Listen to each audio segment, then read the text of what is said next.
বাইরে কাজে এসে কি অবস্থা দেখুন, যারা বাইরে যায় তারা বুঝে, না আছে খাওয়ার পানি, না আছে চান করা পানি, না আছে কোনো বাথরুম যাওয়ার পানি। তাই আমরা এই ব্যবস্থাটা নিলাম।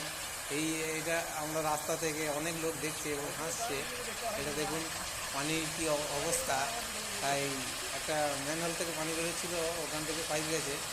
তা সেখান থেকে আমরা দুদিকে 2.5-এর তার দিয়ে বালতিতে বেঁধে তারপরে এই যে পানি নিচ্ছি।